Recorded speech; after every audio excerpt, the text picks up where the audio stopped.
If you ever find yourself in Seattle's Inner Bay neighborhood, wander into Sound Spirits to try some craft vodka, gin, or other liquors and get a taste of history in the making.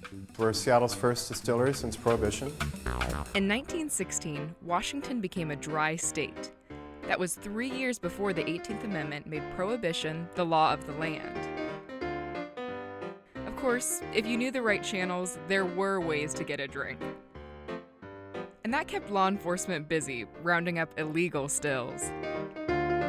Prohibition ended in 1933, and 3/4 of a century later, Seattle got its first craft distillery.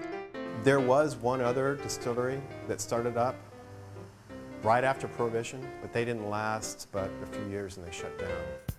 In 2008, the state passed legislation to create a new craft distillery license, a move which simplified the application process for small-scale distillers like Stephen Stone. The license requires distilleries to use at least 51% raw materials from Washington state. And it also allows them to sell their product directly to their customers and provide free samples.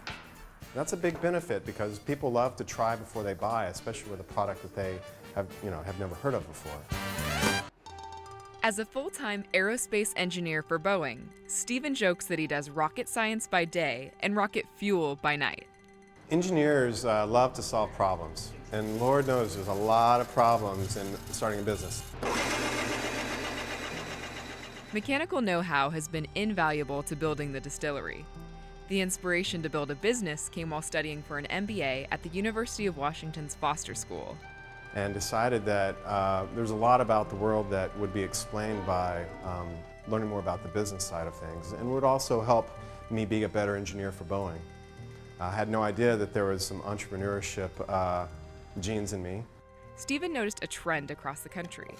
Craft distilleries seem to be popping up all over the place, but none in Seattle. I looked at how passionate people are about the Northwest local products. What other industries have done well here that are similar? Well, beer and wine have done really well in Washington, so it's almost just a given that spirits would too. As it turns out, Stephen was right. In 2011, 35 craft distilleries were licensed in the state, up from just 8 in 2009. And business is picking up steam.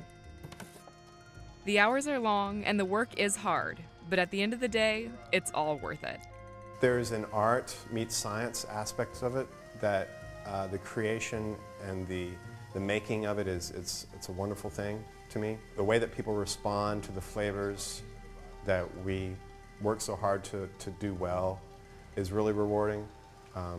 Every time someone tells me that they love my product, just really makes my heart glow.